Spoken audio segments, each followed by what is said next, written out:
और इतना दुत्कारने फटकारने और पत्थर बनने के बाद में भी प्रभु के प्रेम में कहीं कोई कमी नहीं आई। वो अपने पति को गोद में लेके सती हो गई, भस्म हो गई, पर भस्म होने के बाद तुलसी का तरवर बन के प्रकट हो गई।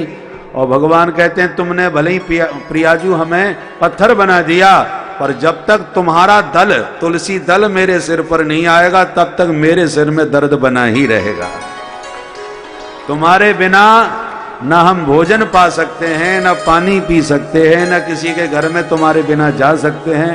इतना अनुराग, इतना प्रेम, रीत नीति प्रीत परमारथ स्वार्थ को न राम सम जाने यथार्थ। ऐसा प्रेमी दीवाना बोला दुनिया में कोई हो सकता है क्या? गाली भी खाए, शाप भी स्वीकार किए और तब भी सिर पर बैठा रहे हैं। ठाकुर के सिर पर तुलसी दल। शालिग्राम की पूजा तुलसी दल के बिना सब बेकार और अधूरी है। भोग लगाना है तो तुलसी डालो तभी पाएंगे, हैं? नहीं तो चाहे जितने व्यंजन बनाओ सब बेकार। बिन तुलसी हरि एक न माने, कुछ स्वीकार नहीं। भक्त के कंठ में तुलसी का कंठी ना हो तो भगवान भक्त स्वीकार नहीं कर रहे। तुलसी के बिना भगवान की शरणागति सार्थक नहीं होती। जिस आंगन में तुलसी का तरवर नहीं, भगवान उसके घर में जाते नहीं। इसलिए नव तुलसी का वृंद तहां देख हरसी कर पिराए। हर वैष्णव के घर में तुलसी होती। अब बताओ ऐसा दीवाना कौन होगा? तो वृंदा से विभूषित जो वन है बाको नाम वृंदावन। बोल वृंदावन बिहारी लाल की। अथवा वृंदाया राधिकाया सेवित वनम वृंदावनम, जहां पर सखी वृंदों के साथ किशोरी जी विहार करती हैं, ऐसी ब्रजस्थली वनस्थली जहां की स्वामिनी एकमात्र किशोरी राधा रानी है, उसका नाम है वृंदावन। सखी वृंदों के साथ विचरण करती हैं, यहाँ की मालकिन है, स्वामिनी है। वृंदावन में कन्हैया का राज्य नहीं है, किशोरी जी का राज्य है। स्वामिनी जी वही उनका चलावा चलता है। वैकुंठ में तो श्री जी चरण दबाती हैं नारायण के, परंतु जब वृंदावन में आते हैं तो हमारे गोविंद चरण दबाते हैं श्री जी के। देखो तो वह कुंज कुटीन में बैठो पलोटत राधिका पायन। इसलिए किशोरी जी का गढ़ है श्री धाम वृंदावन, राज्य राधा रानी का है। ऐसे वृंदावन धाम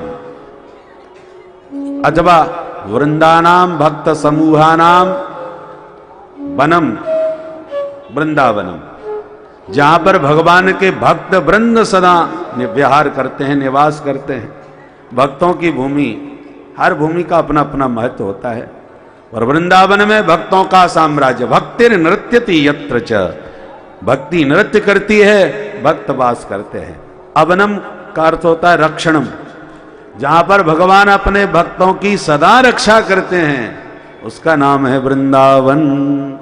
बोल वृंदावन बिहारी लाल की जय। वृंदावन की दो स्वामिनी हैं, एक यमुना महारानी, दूसरी राधा रानी। जब जीव जाकर के यमुना में अवगाहन करता है, स्नान करता है, तो यमुना जी अपने भैया से सिफारिश करा के उसको यम यातना से छुटकारा दिला देते हैं।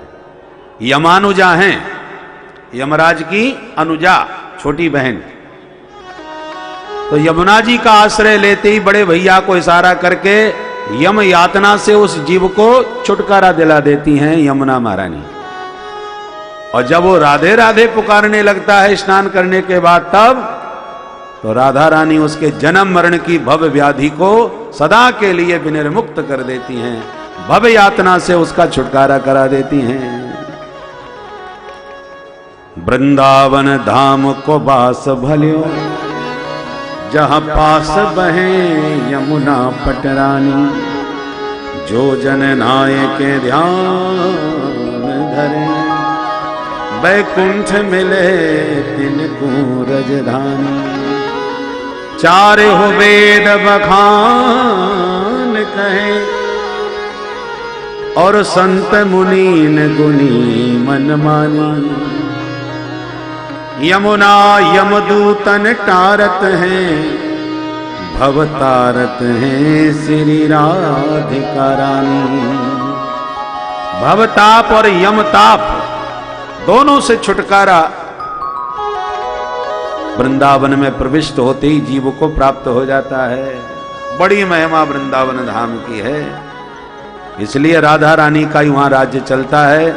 चलिए थोड़ी देर के लिए हम भी अपने मन को वृंदावन लेके चले, ब्रज ब्रज लीला का वहीं जल के दर्शन करें।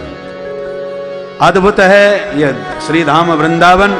चलिए अपने मन को कुछ पल के लिए यमुना के तट पर, अरे यमुना महारानी यहां पर भी तो हैं,